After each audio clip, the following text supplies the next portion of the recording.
क़ुरान जी सभ खां डिघी सूरत सूरतुल बकरा या सिर्फ़ आयतन जो मजमुआ नाहे, बिल्कुल भी न। इहो असल में एक पूरी कम्युनिटी जो ब्लूप्रिंट आहे, एक समाज जो नक्शो। त पोइ अचो गॾिजी हिन जी गहराई में लहों ऐं ॾिसूं त हिन जा सबक़ अॼु बि असां लाइ केतिरा अहम आहिनि।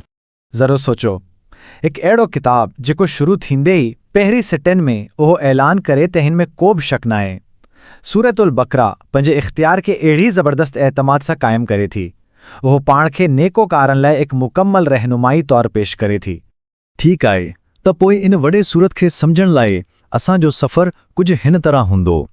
असां शुरू कंदासीं इन जो बुनियादी दावा सां, पोइ ॾिसंदासीं त ईमान ते कीअं रद्दअमल अचनि था, गुज़िरियल निबियनि जा किस्सा ॿुधंदासीं, हिकु इंसाफ़ वारी समाज जी तामीर बाबति ॼाणंदासीं ऐं आख़िर में मोमिन जी दुआ ते ॻाल्हि ख़तमु कंदासीं। सभ खां पहिरियां अचो त बुनियाद ते ई ॻाल्हि करियूं। को बि गाइड बुक हुजे, उहो ॼाणणु त ज़रूरी आहे त उहो आहे कंहिं लाइ, सही आहे। ऐं हीअ सूरत शुरू में ई उहो बिल्कुलु साफ़ करे थी त इन जा असल मुख़ातब केरु आहिनि। हाणे ही हिदायत हर कंहिं लाइ नाहे, पर ख़ासि तौर पर अलमुत्तक़ीन लाइ आहे। ऐं अलमुत्तक़ीन केरु आहिनि? इहे माण्हू आहिनि जेके सिर्फ़ अखियुनि सां ॾिसण वारियुनि शयुनि ते यकीन नथा रखनि, पर ग़ाइब ते बि ईमान आणनि था। ऐं पोइ उहो ईमान सिर्फ़ दिलि में नथो रहे, इहे उन्हनि खे अमल में आणनि था, नमाज़ क़ाइमु करे ऐं जेको अल्लाह ॾिनो आहे उन मां ख़र्च करे।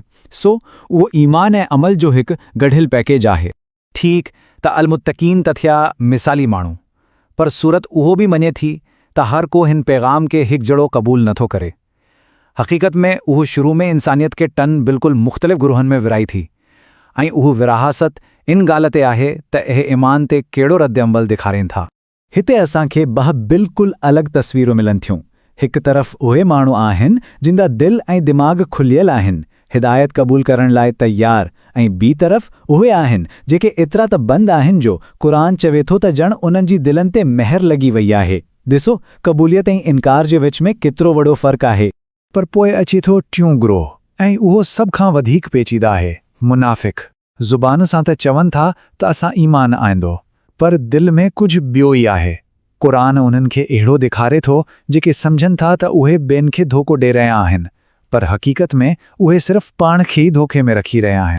हाणे सूरत सिर्फ़ उन्हनि ग्रोहनि जे तारीफ़ करे ॻाल्हि ख़तमु नथी करे, न, ओयो असांखे तारीख़ जे आईने में हक़ीक़ी मिसाल ॾेखारे थी, असांखे अहम नबियनि जे किसन दाणा वठी वञे थी, ओयो सम्झाइण लाइ त ईमान ऐं नाफ़रमानी अमली ज़िंदगी में कीअं नज़र अचनि था। असांजो सफ़र शुरू थिए थो हज़रत आदम सां, इंसानियत जी शुरूआत। पोइ असां हज़रत इब्राहिम ॾाणे वञूं था, तौहीद जो बुनियाद रखंदड़।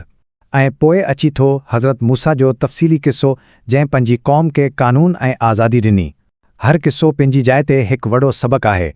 ऐं इहो ज़हन में रखणो घुरिजे त ही सिर्फ़ तारीख़ नाहे, ख़ासि तौर ते बनी इसराईल जो किस्सो उहो हिकु आइनी वांगुरु आहे।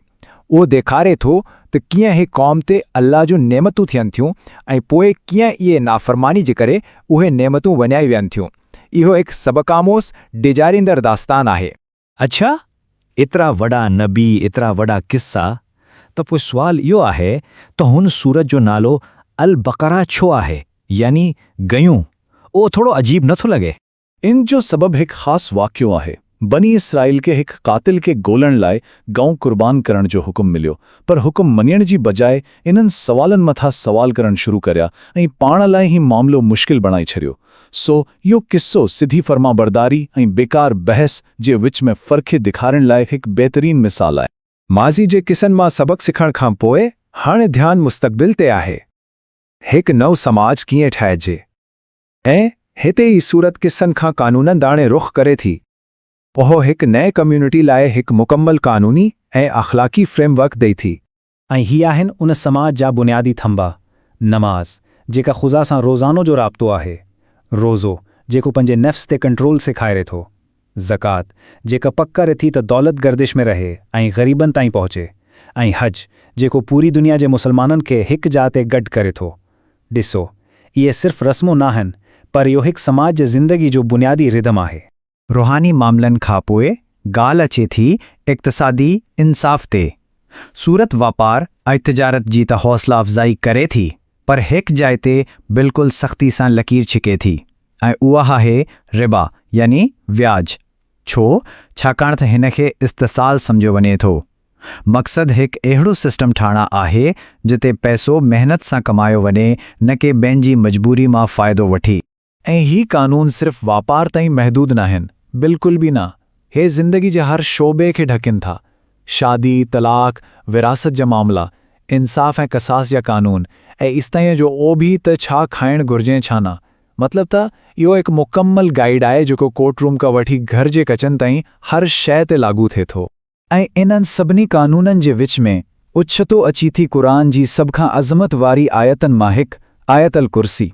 ही हिकु ज़बरदस्त यादि ॾियाणंदड़ आहे त ही सभु कानून, ही सॼो समाजी ढांचो, उहो किने इंसान जो ठाहियलु नाहे।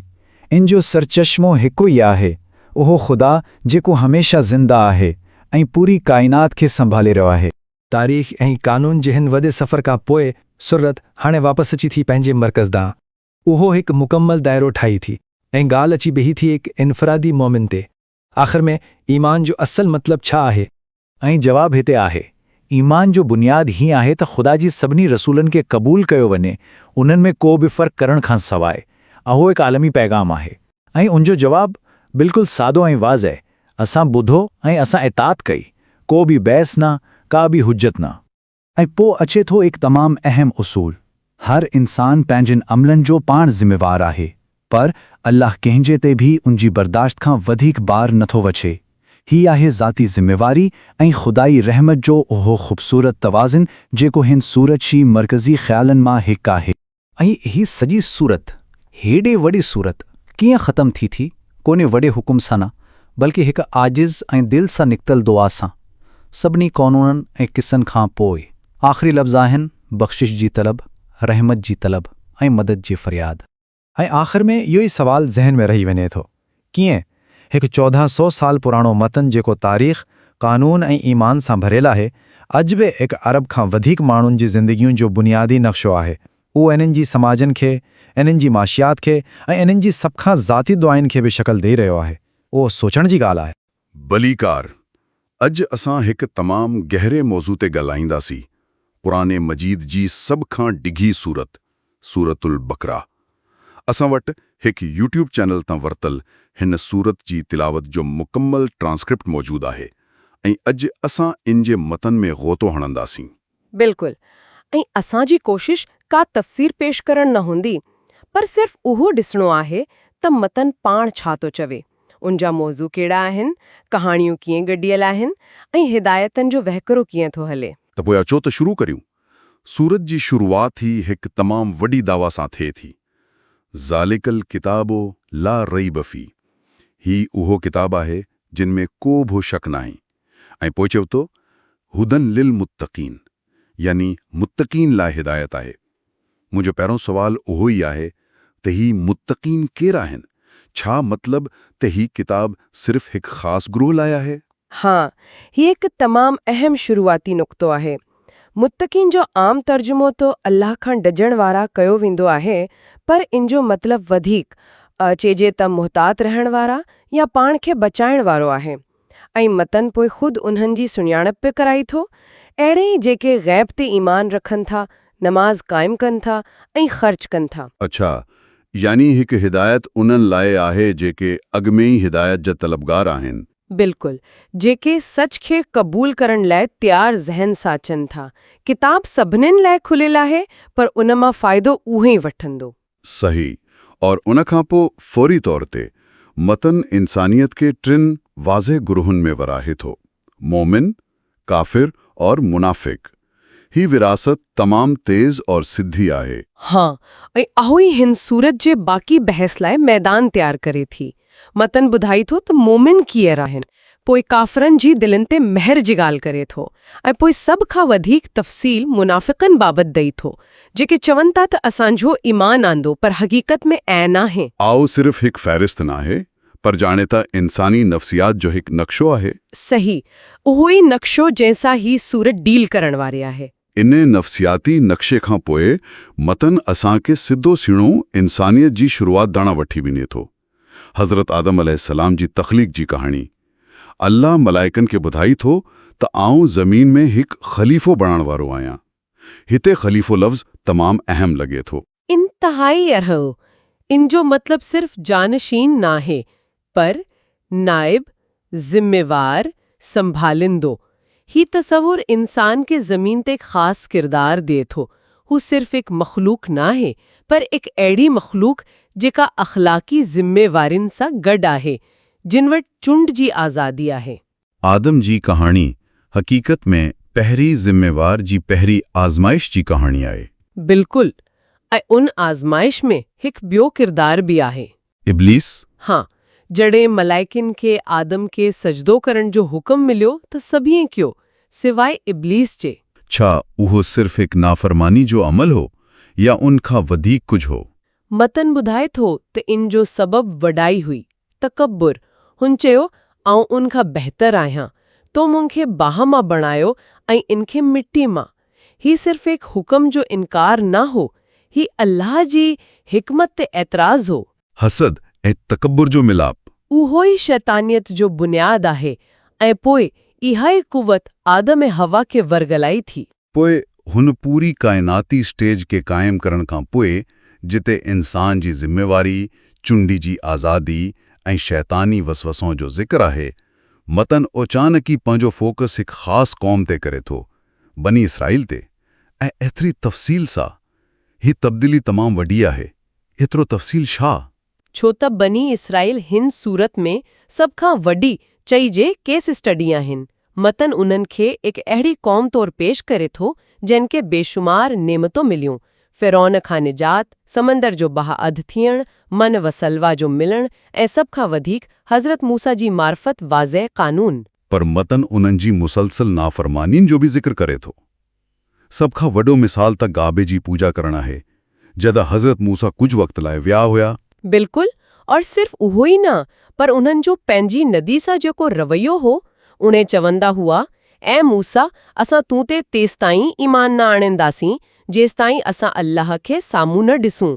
ही उन्हनि जी मादी परस्त ऐं शक्की तबियत खे ज़ाहिर करे थो। ऐं यकीनन गेहूं वारो किस्सो जंहिं ते सूरत जो नालो आहे उहो त तमामु अजीब आहे। उहो लॻभॻि मज़ाक़ी लॻे थो त इहे हिकु सादी हुकुम ते कीअं सवालनि जा अंबार लॻाई छॾनि था। उहो किस्सो इंसानी नफ़्सियात जो हिकु शाहकार आहे। उन्हनि खे हिकु क़त्ल जे मामले खे हल करण लाइ हिकु ॻऊं ज़िबा करण जो हुकुम मिलियो बस। पर सिधो हुकुम मञण बदिरान उन्हनि पुछणु शुरू कयो उहा कहिड़े रंग जी हुजे, उनजी उमिरि केतिरी हुजे, छा उहा कमकार कंदी हुजे या न। ऐं हर सवाल सां उन्हनि पंहिंजे लाइ शर्त सख़्त कया। हाँ, आख़िर में मतन चवे थो पोइ उन्हनि उहा ज़िबा कई जॾहिं त उहे आईं करण वारा न आहिनि। ही ॾेखारे थो त कीअं ग़ैर ज़रूरी सवाल ऐं हुज्जतबाज़ी ईमान जी राह में रुकावट बणी सघे थी। वाह, हिकु दिलचस्प ॻाल्हि आहे। पोइ बनी इसराइल जी तारीख़ी मिसालनि खां पोइ मतन जो रुख़ हाणे सिधो सुन्यो उन नई उम्मत ॾांहुं मुड़ी थो। जन त मतन चई रहियो हुजे त ही ॾिसो ही आहिनि उहे ग़लतियूं जिन खां तव्हांखे बचणो आहे। हाणे ही आहिनि तव्हांजा असूल। बिल्कुलु सही चयो। ही सिर्फ़ एक तारीख़ी सबक़ नाहे पर इंदर कानूननि लाइ हिकु नफ़्सियाती बुनियाद आहे और इन नए उसूलनि मां पहिरियों एक वॾो अमली हुकुम आहे क़िबले जी तब्दीली। बैतुल मक़दस खां काबे अल्लाह ॾांहुं। हाँ, और मतन इनके सिर्फ़ एक हिदायत जी तब्दीली नथो चवे पर एक आज़माइश करार ॾेई थो। बिल्कुलु मतन चवे थो त उहो ॾिसण लाइ हो त केरु रसूल जी पैरवी करे थो और केरु पंहिंजी खड़ेण ते फुरी थो। हिकु नई आज़ाद उम्मत जी रूहानी मर्कज़ जो क़याम हो। हिकु नई सणानत ऐं उन्हीअ सणानप खां पोइ मतन समाजी ढांचे जी तामीर शुरू करे थो। रोज़े जो हुकुम अचे थो ऐं उनजो मक़सदु तक़वा हासिल करणु ॿुधायो वियो आहे। उहो ई लफ़्ज़ जेको सूरत जी शुरूआत में आयो हो। सही, रोज़ो सिर्फ़ भुख ऐं अंज नाहे पर इहो ख़ुदि ते ज़ाब्ते जी हिकु मश्क़ आहे जेका हिकु फ़र्द खे मुत्तक़ी बणाइण में मदद करे थी। उनखां पोइ मतन क़िसास यानी बदली जे कानून जो ज़िक्र करे थो। क़िसास जो तसवुर केतिरनि खे सख़्तु लॻी सघे थो पर मतन में इंसाफ़ सां गॾोगॾु माफ़ी जी गुंजाइश बि रखियलु आहे। सही। हा ऐं इहा ई ख़ूबसूरती आहे मतन इंसाफ़ जो हक़ त ॾे थो पर उनखां फौरी पोइ चवे थो त जेकॾहिं मक़तूल जे वारसम तरफ़ां का माफ़ी मिले त पोइ मामले खे चङे नमूने निभाइणु घुर्जे। ही इंसाफ़ ऐं रहमत जो हिकु तवाज़ुन आहे। ऐं पोइ अचूं था इक़्तिसादी मामलनि ते। हिते मतन जो लहजो तमामु सख़्तु थी वञे थो, ख़ासि तौर ते व्याज यानी रिबा जे मामले में। ख़िराज जी सख़्ती सां ताक़ीद आहे, पर रिबा खे अल्लाह ऐं उनजे रसूल सां जंग करार ॾिनो वियो आहे। एतिरी सख़्ती छा? छो कि ते मतन उनखे सिर्फ़ हिकु माली दीती लीती नथो सम्झे। अल्लाह ऐं रसूल सां जंग जहिड़ा लफ़्ज़ इस्तेमाल करण जो मतिलबु आहे त मतन उनखे हिकु अहिड़ो निज़ाम सम्झे थो जेको समाज जी इख़्लाक़ी बुनियाद खे ई कमज़ोर करे थो, जिते पैसो सिर्फ़ पैसे खे ठाहे थो बग़ैर कहने मेहनत जे, ऐं जिते ग़रीब जो इस्तेहसाल थिए थो। ही हिकु मौशी न पर हिकु अख़्लाक़ी ऐं समाजी इंसाफ़ जो बयानु आहे। आहा, दिलचस्प ॻाल्हि आहे त समाजी इंसाफ़ जी वॾीनि ॻाल्हियुनि खां पोइ मतन फ़ौरी तौर ते घरेलू मामलनि ॾांहुं जीथो। निकाह, तलाक़, बेवाहुनि जी इद्दत। छा इन जो मतिलबु इहो आहे त हिकु इंसाफ़ वारो समाज तॾहिं क़ाइमु थी सघे थो जॾहिं इंसाफ़ जी शुरूआत घर खां थी? बिल्कुल, मुतन हिकु मुकम्मल निज़ाम ज़िंदगी पेश करे रहियो आहे। ओ ॾेखारे थो त हिकु फ़र्द जी रूहानी हालत, समाज जी इक़्तिसादी सिहत ऐं ख़ानदान जी मज़बूती सभु हिक ॿिए सां गॾियल आहिनि। तलाक़ जा तफ़सीली क़ानून, बेवाहनि जा हक़, ही सभु ॾेखारे थो त हिदायत ज़िंदगी जी हर पहलू लाइ आहे, अवामी तोड़े ज़ाती। ऐं हिन समाजी क़ानून साज़ी जी चोटी क़ुरान जी सभ खां ॾिघी आयत आहे। ऐं आह कंहिं वॾे अक़ीदे बाबति न, पर कर्ज़ जी दिती रेती बाबति आहे। उहो कुझु हैरान कंदड़ न आहे? ओहो सिर्फ़ तॾहिं हैरान कंदड़ आहे जॾहिं असां दीन खे सिर्फ़ इबादत ताईं महदूद सम्झूं। पर जेकरे दीन हिकु मुकम्मल समाजी निज़ाम आहे त पोइ ही आयत बिल्कुलु मंतकी आहे।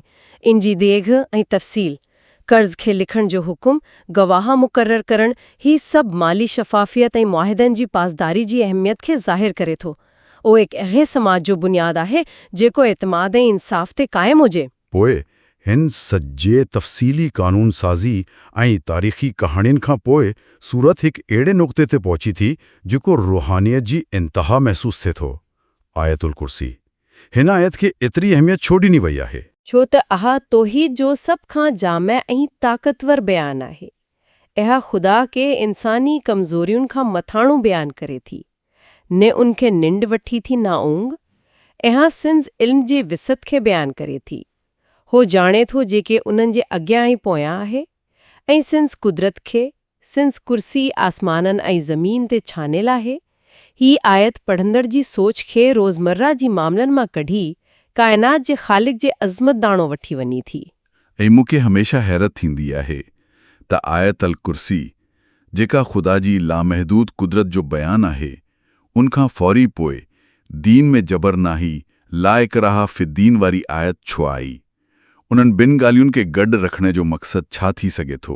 ओहो ई त हिन सूरत जी मरकज़ी पैगामनि मां हिकु आहे।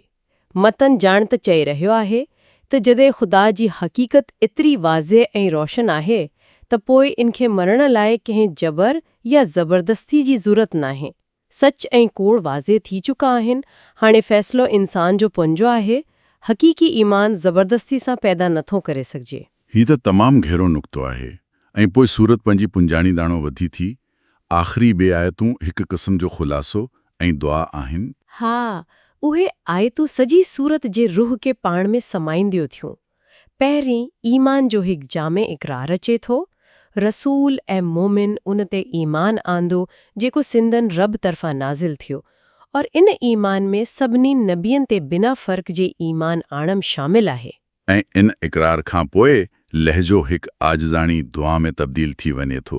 हिकु अहिड़ी दुआ जेका इंसान जी कमज़ोरियां जो एतिराफ़ आहे। ए असांजा रब, जेकॾहिं असां विसारियूं या ग़लती करियूं त असांखे न पकड़। और इहा दुआ सिधो सिणो बुने इसराइल जी कहानियुनि सां गंजे थी। दुआ जो हिकु हिस्सो आहे, ए असांजा रब, असां ते ओहो बार न वझा जेको असां खां अॻुवारनि ते वधो वियो हो। ही सॼी सूरत जो हिकु मुकम्मल दाइरो आहे। तारीख़ी सबक़ सिखण खां पोइ ऐं कानून सम्झण खां पोइ आख़िर में दुआ इहा ई आहे त ए ख़ुदा असांखे उन्हनि ग़लतियुनि ऐं सख़्तियुनि खां बचाए जिन में अॻियूं क़ौमूं मुब्तला थियूं। ऐं पजाणी बि हिकु मदद जी तलब ते थिए थी।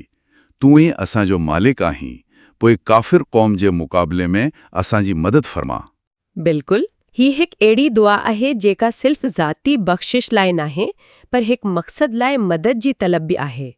उहो तस्लीम करे थो त ईमान हिकु मुसलसिल जुदोजहद जो नालो आहे। पोइ हिन सॼे गहरी बहस जो मतिलबु छा आहे?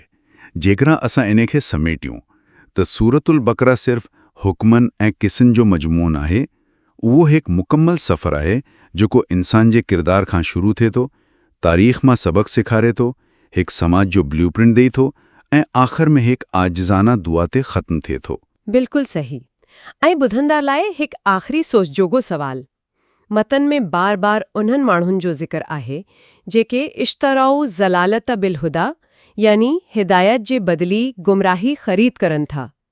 हिन सूरत जी वसी कानूननि, ख़ानदानी असूलनि ऐं तारीख़ी कहाणियुनि जी रोशनी में उहो कहिड़ो बुनियादी सौदो या ट्रांज़ैक्शन आहे जेको हिकु शख़्स पंहिंजी ज़िंदगी में करे थो जॾहिं हू हिकु रस्तो छेड़े ॿियो अख़्तियार करे थो। रूहानी सतह ते छा ख़रीद कयो पियो वञे ऐं छा विकिरो कयो पियो वञे, उन ते सोचणु घुरिजे। बहस मुबाहिसो में भलीकार। अॼु असां क़ुरान जी सभ खां वॾी ऐं पहिरीं मदनी सूरत अल बक़रा जी हिक अहिड़े मौज़ू ते ॻाल्हाईंदासीं जेको उन जो वॾो हिसो घेरे थो, बनी इसराइल जो ज़िक्र। क़ुरान में मुंहिंजे ख़्याल में कंहिं बि क़ौम जो एतिरो तफ़सीली बयानु नाहे जेतिरो हिननि जो। सवाल अहो आहे त आख़िर छो? ज़ाहिर में त हे नसीहत आमोज़ कहानियूं लॻनि थियूं, पर छा इन्हनि जी पोयां को वधीक गहरो नज़रियाती मक़सद बि लुकियल आहे? बिल्कुलु। ऐं मुंहिंजे ख़्याल में अॼु असांजी बहस जो मर्कज़ उहो ई बुनियादी सवाल आहे। छा सूरत अल बकरा में बनी इसराइल जो इहो ज़िक्र बुनियादी तौर ते हिकु तारीख़ी आईनो आहे जेको नए मुसलमान उम्मत खे ॾेखारियो पियो वञे त जीअं उहे अॻियनि जी ग़लतियुनि मां सिखी पाण खे सुधारनि, या छा इन जो असल मक़सदु हिकु नवी मज़हबी दावे लाइ मैदान साफ़ करणु ऐं उनखे सही साबित करणु आहे? उहो बताई त अगेन वही जा वारिस पंहिंजी ज़िम्मेवारी निभाइण में नाकाम थिया। मुंहिंजो मौक़िफ़ अहो आहे त इन जो बुनियादी रूह हिदायत ऐं इबरत वारो आहे। हीअ हिकु क़िस्म जो चइजे त रोड मैप आहे जेको नई उम्मत खे ॿुधाई थो त कहिड़नि रस्तनि ते हलणो आहे ऐं कहिड़नि खॾनि खां बचणो आहे। जॾहिं त मां सम्झा थो त सबक़ त ज़रूरु आहिनि, पर इहे हिकु वॾे मक़सद जो हिसो आहिनि ऐं उहो मक़सदु नज़रियाती आहे। इस्लाम खे इब्राहिमी रवायत जी हक़ीक़ी ऐं सही वारिस तौरु क़ाइमु करणु। अचो त शुरूआत करियूं। मुंहिंजी नज़र में सूरत अल बकरा बनी इसराइल जी कहाणियुनि खे नए मुसलमान उम्मत लाइ अमली मिसालनि ऐं सबक़नि तौरु पेश करे थी। तव्हां ॾिसो त आयतनि में बार बार सदा उहो आहे, या बनी इसराइल उज़्कुरू नेमती अल्लती अनअमतु अलैकुम। ऐ बनी इसराइल, मुंहिंजी उन नेमत खे यादि करियो जेका मूं तव्हां ते कई। हाणे ही सिर्फ़ हिकु यादगारी नाहे पर ग़ौर ऐं फ़िक्र जी दावत आहे। उन्हनि खे फ़िरौन जे ज़ुल्म खां निजात ॾिनी वई, समंदर खे बअद कयो वियो, पोइ बियाबान में मनम सलवा जहिड़ियूं ख़ुदाई नेमतूं मिलियूं। ही सभु छो ॿुधायो पियो वञे त जी नई उम्मत सम्झे त ख़ुदा जे फज़ल सां गॾु केतिरी वॾी ज़िम्मेवारी अचे थी। पर नेमत खे यादि करियो जो सॾु सिर्फ़ शुक्रगुज़ारी लाइ नाहे, उन में हिकु लकील तनक़ीद बि आहे त तव्हां आहा नेमत विसारी वेठा। अहो ई ते सबक़ आहे। गेहूं जो किस्सो ई वठो जंहिं तां सूरत जो नालो आहे, इन्नल्लाह यअमरुकुम अन तज़बहू बकरा। हक़ सिधो हुकुम हो, पर उन्हनि बेजा सवाल पुछी टाल मटोल करे उनखे पंहिंजे लाइ दुखियो बणाए छॾियो। ही नई उम्मत लाइ हिकु वाज़े सबक़ आहे त वही जे आॾो पंहिंजे अक़ल जा घोड़ा न डुड़ाइजनि ऐं हुकुम खे फ़ौरी तौर कर क़बूल कजे। अहिड़े तरह अहद टोड़नि, नाशुक्री करणु ऐं सहीफ़नि में फेरफार करण जा इल्ज़ाम, इहे सभु नई उम्मत लाइ वॉर्निंग आहिनि त ॾिसो अॻीं माण्हुनि इहे ग़लतियूं करियूं हुयूं, तव्हांखे उन्हनि खां बचणो आहे। मतिलब त बुनियादी मक़सदु हिकु कामयाब उम्मत लाइ हिकु अख़लाक़ी ऐं रूहानी गाइडबुक फ़राहम करणु आहे। मां तव्हांजी ॻाल्हि खे रद्द नथो करियां त सबक़ मौजूदु आहिनि, पर मां सम्झां थो त तव्हां इन जी बुनियादी मक़सद खे नज़रअंदाज़ करे रहिया आहियो। उन ई मिसालनि खे हिक ॿिए ज़ाविये खां ॾिसो। ही किस्सा सिर्फ़ अख़लाक़ी दर्स नाहिनि, पर असल में हिकु मुक़दमो तयारु करे रहिया आहिनि। मतन में वाज़े इल्ज़ाम आहे त उहे सच खे सुञाणण बावजूदु इनकार कंदा हुआ। फलम्मा जाअहुम मा आरफू कफ़रू बिही, जॾहिं उन्हनि वटि उहा शइ आई जंहिंखे उहे सुञाणंदा हुआ, तॾहिं बि इन जो इनकार कयो। ही हिकु आम ग़लती नाहे, ही जाणी वाणी कयल इनकार आहे। उन्हनि ते नबीन खे क़त्ल करण जो संगीन इल्ज़ाम आहे। फ़िलिम तक़्तुलून अंबिया अल्लाह मिन क़ब्लु इन कुंतुम मोमिनीन। ही हिकु अख़लाक़ी सब खां घणो वधीक आहे। ही हिकु क़ौम जी रुहानी क़यादत जी अहलियत ते सवाल आहे। ऐं पोइ क़ब्ली जी तब्दीली, यरूशलम खां काबे दाणे। इनके हिन तरह सोचो, ही सिर्फ़ पंहिंजे घर जो पतो बदिलाइण जहिड़ो नाहे, ही हिकु सल्तनत जी गादी जो हंधु तब्दील करण जहिड़ो आहे। अहो हिकु ऐलान आहे त हाणे दुनिया जो रुहानी मर्कज़ तब्दील थी चुको आहे। अहो हिकु सियासी रुहानी ताक़त जी मुंतक़िली जो ऐलान आहे। ही सभु शयूं सिर्फ़ सबक़ नाहिनि, पर हिकु नज़रियाती दलील आहिनि त हिकु नई क़यादत ऐं हिकु नई मर्कज़ जी ज़रूरत छो आहे। तव्हां क़िबले जी तब्दीली खे ताक़त जी मुंतक़िली तौरु ॾिसी रहिया आहियो, पर मां इन खे उम्मत जी आज़माइश ऐं फ़र्मा बरदारी जे इम्तिहान तौरु ॾिसां थी। पर अचो त हिकु ॿियो अहम नुक़्ते ते ॻाल्हायूं, अहद या मीसाक। मतन चवे थो व औफ़ू बिउहदी ऊफ़ी बिअहदिकुम, मुंहिंजो आहिद पूरो करियो, मां तव्हांजो आहिद पूरो कंदसि। ही हिकु आम उसूल आहे जेको हर उम्मत लाइ आहे। बनी इसराइल जी नाकामी हिकु ताक़तवर सबक़ आहे त ख़ुदाई फ़ज़ल सां गॾु केतिरी वॾी ज़िमेदारी अची थी। उहो नई उम्मत खे ख़बरदार करे थो त जेकॾहिं तव्हां बि अहद तोड़ींदा त तव्हांजो हश्र बि साॻियो थी सघे थो। उहो हिकु दीजारींदड़ मिसाल आहे, न कि सिर्फ़ हिकु ग्रोह खे रद्द करण जो बयानु। मां इन खां इनकार नथो करियां त उहो हिकु सबक़ आहे, पर उन्हनि जो बुनियादी ज़ोर कुझु ॿियो आहे। मतन सिर्फ़ उहो नथो चवे त उन्हनि अहद टोड़ियो, उहो उन्हनि जे मुसलसल ऐं बार बार अहद टोड़ण जो नमूनो बयानु करे थो। सोचियो, मूसा खे को तौर ते किताब मिले थो ऐं उन्हनि जी ग़ैर मौजूदगी में क़ौम गाबी जी पूजा शुरू करे थी। सुम्म तख़ज़्तुमुल अजल मिन बादिही व अंतुम ज़ालिमून।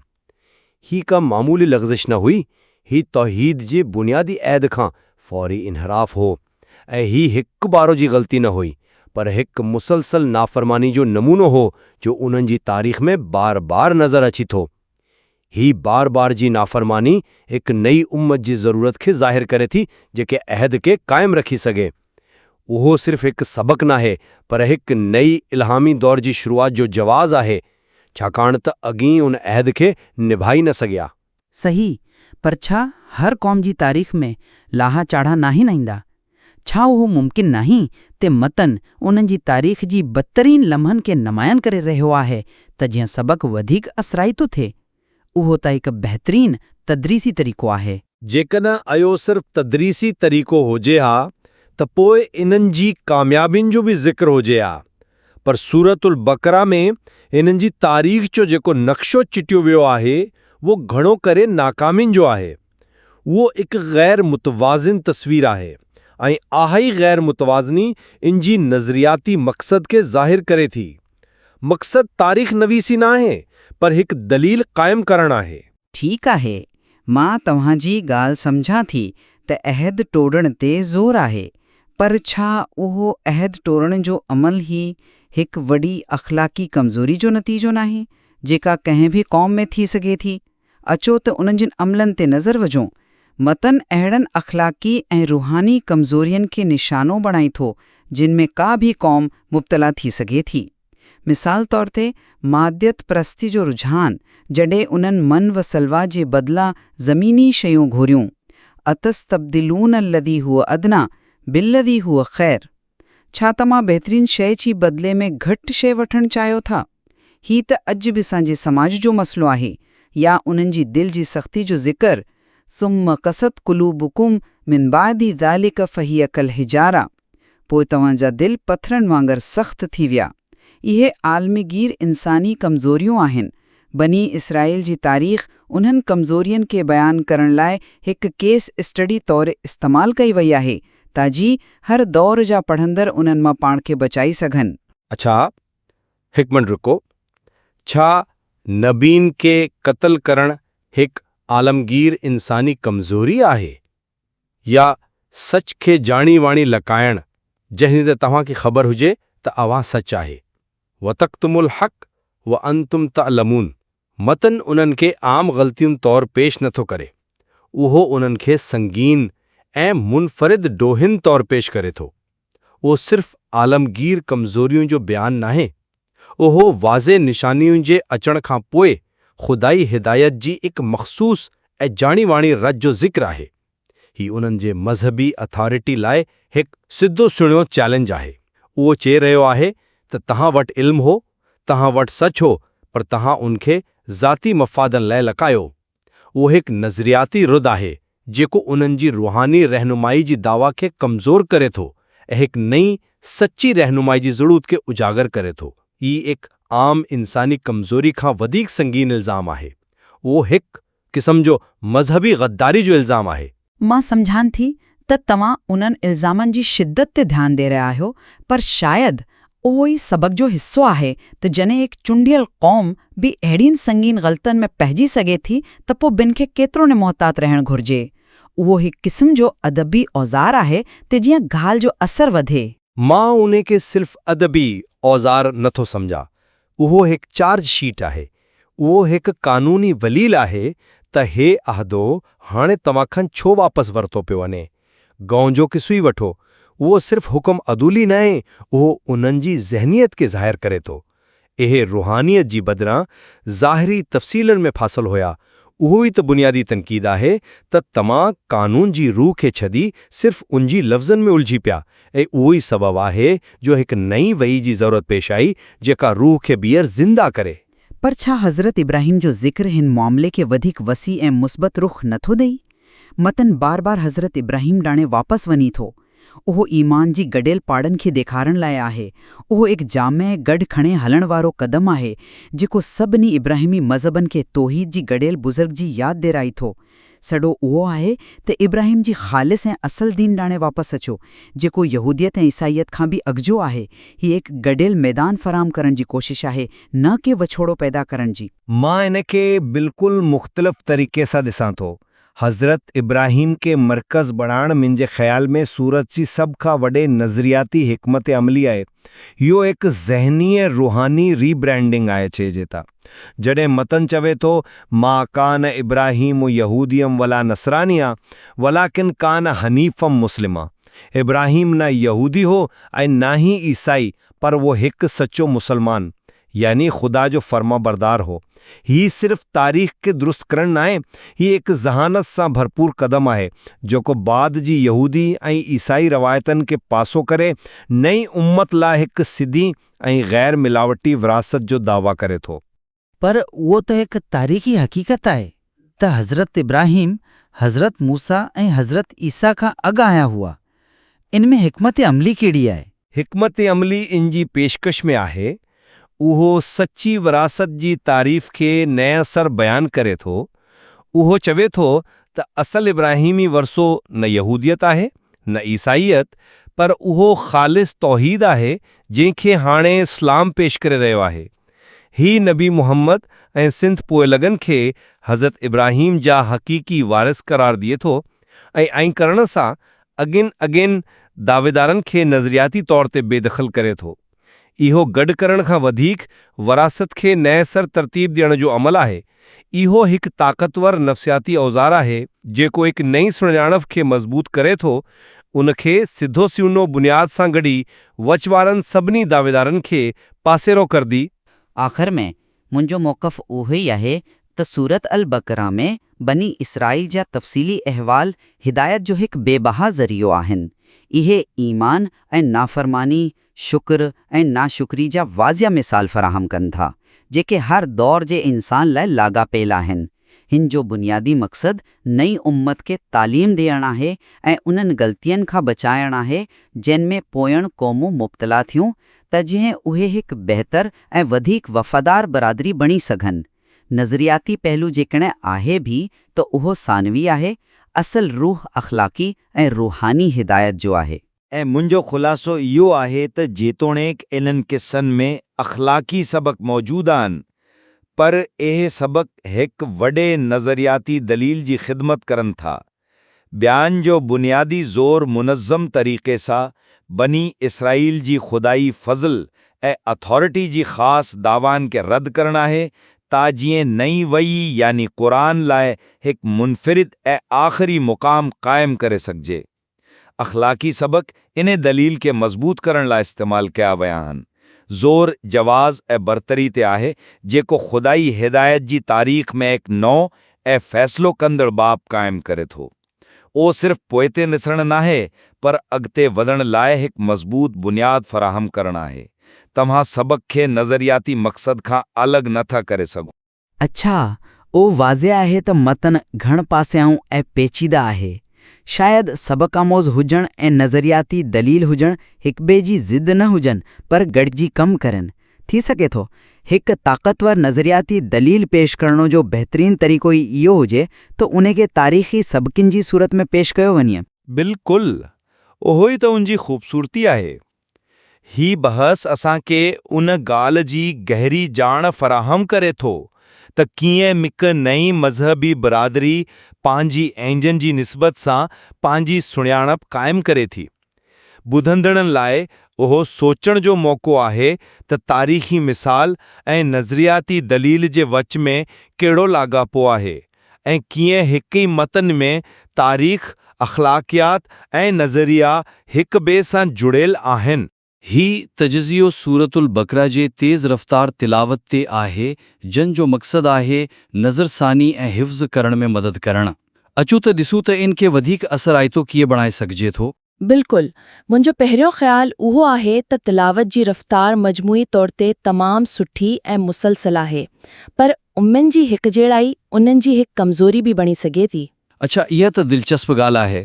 आमतौर ते हुदर में यानी तेज़ तिलावत में रफ़्तार जी तसलसल खे त हिकु ख़ूबी सम्झो वेंदो आहे। हा, ख़ासि तौर ते जॾहिं को हिफ़्ज़ जी नज़रसानी करे रहियो हुजे। पोइ तव्हां इन खे कमज़ोरी छो पिया सम्झो? उहो हिकु बहितरीन सवाल आहे। ॾिसो, तसलसल ज़रूरी आहे, पर जॾहिं रफ़्तार बिल्कुलु मशीनी ऐं हिकजहिड़ी थी वञे त उहो ॿुधंदड़ लाइ थकावट जो सबबु बणी सघे थो। सही। हिन तिलावत में कमज़ोरी इहा आहे त पूरी सूरत में रफ़्तार तक़रीबन हिकजहिड़ी रही थी। इन जा ॿ असर पवनि था। हिकु त ॿुधंदड़ जी तवज्जो घटिजी सघे थी, ऐं ॿियो जेको वधीक अहम आहे उहो त सूरत जी अंदरि मौजूदु मौज़ूई तब्दीलियूं पंहिंजो असर वजाई वञनि थियूं। छा तव्हां इन जो को मिसाल ॾेई सघो था? किथे उहो फ़र्क़ु सभ खां वधीक महसूसु थिए थो? हाँ, बिल्कुलु। सूरे जी शुरूआत खे ई ॾिसो। पहिरियां मुत्तक़ीन जो सिफ़्ता, पोइ काफ़रनि जो ज़िक्र ऐं पोइ मुनाफ़िक़नि जो तफ़सीली बयानु। हा, टे अलॻि-अलॻि ग्रुप। बिल्कुलु, उहे टे अलॻि-अलॻि नफ़सियाती ऐं रूहानी कैफ़ियतूं आहिनि। पर जॾहिं तिलावत हिक ई तेज़ रफ़्तार सां इन्हनि तां गुज़री थी त ॿुधंदड़ खे इन्हनि जे विच में उहो गहरो फ़र्क़ु महसूस ई नथो थिए। ऐं लॻे थो ॼाण हिकिड़ी फ़हिरिस्त परी पई हुई। सही, जॾहिं त क़ुरान हिते टिनि मुख़्तलिफ़ दुनियाउनि जो नक्शो चिटी रहियो आहे। समझी वियसि। त पोइ इन जो हल छा आहे? छा तिलावत खे सुस्त करणु घुर्जे? अहो त वरी हदर जे मक़सद जी ख़िलाफ़ थी वेंदो। न, बिल्कुलु बि न। तिलावत खे सुस्त करण जी ज़रूरत नाहे। उन खे बहितर बनाइण लाइ असांजो मशवरो उहो आहे त रफ़्तार में तमामु मामूली ऐं हिकमत अमली सां तब्दीलियूं आणियूं। ख़ासि तौर ते जॾहिं को नओं मौज़ू शुरू थिए। हाँ, मक़सदु तिलावत खे रोकणु नाहे, पर उन में हिकु क़िस्म जी सांस या लचक शामिल करणु आहे। उहो ॿुधंदड़ जी दिलचस्पी खे बरक़रार रखंदो। उहो हिकु अमली तरीक़ो रजे थो। त पोइ सूरतुल बकरा में अहिड़ियूं कहिड़ियूं जायूं आहिनि जिते मामूली तब्दीली वॾो फ़र्क़ु आणी सघे थी? केतिरियूं ई जायूं आहिनि। मिसाल तौरु, जॾहिं बनी इसराईल जो किस्सो शुरू थिए थो आयत 40 में, या बनी इसराईल इस्कुरू नियमतीअ सां। हाँ, उहो त सूरत में हिकु वॾो दासानी मोड़ आहे। बिल्कुलु। हिते उन आयत खां बिल्कुलु अॻु हिकु लम्हे लाइ रफ़्तार खे थोरो घटाइण और इन आयत खे थोड़ी वधीक वज़ाहत सां शुरू करणु हिकु सिग्नल तौरु कमु कंदो त हाणे हिकु नओं ऐं अहम बाब शुरू थी रहियो आहे। अच्छा, यानी जीअं कंहिं किताब में नओं बाब शुरू थियण ते सफ़ो पलटण जो अहसासु थींदो आहे? बिल्कुलु सही। तव्हां रफ़्तार जी तब्दीली सां इहो अहसासु पैदा करे रहिया आहियो। हिकु ॿियो मिसाल गऊं वारे किसो जो आहे। जिते ए बार-बार सवाल खनि था। हाँ, जॾहिं ए चवनि था कालू उदू लना रब्बक युबय्यन लना माहिया मा लौनुहा, हिते हर सवाल ऐं जवाब जे विच में तिलावत जी लहरनि में हिकु मामूली फेरफार या हिकु नंढड़ो वक़फ़ो उन्हनि जी ज़िद जी कैफ़ियत खे ज़ाहिर करे सघे थो। हिकु जहिड़ी रफ़्तार उन ड्रामाई तकरार खे लकाई छॾींदी आहे। बिल्कुलु, उहा सभु हिक ई वहकिरे में वही वञे थो। ऐं आयातुल कुर्सी बाबति छा ख़्यालु आहे? उहा त सूरा जी चोटी आहे। छा उते बि साॻियो उसूल लागू थींदो? हाँ, पर थोड़ी मुख़्तलिफ़ अंदाज़ में। आयतुल कुर्सी हिकु दास्तानी मोड़ नाहे, पर अज़मत जो इज़हार आहे। जॾहिं तव्हां अल्लाहु ला इलाहा इल्ला हुवल हय्युल क़य्यूम ते पहुचो त रफ़्तार खे थोड़ो बिल्कुलु मामूली तौर ते सुस्त करो। ऐं आवाज़ में वक़ार पैदा करणु? हाँ, आवाज़ में जलाल पैदा करण सां उन जी अज़मत खे नुमाया करे सघिजे थो। अहम ॻाल्हि उहा आहे त वहकिरो न टुटे, पर उन ई वहकिरे जे अंदरि माना जी गहराई पैदा थिए। उहा हिकु नंढड़ी तब्दीली हूंदी, पर ॿुधंदड़ जी दिलि ते उनजो गहरो असरु पवंदो। सही।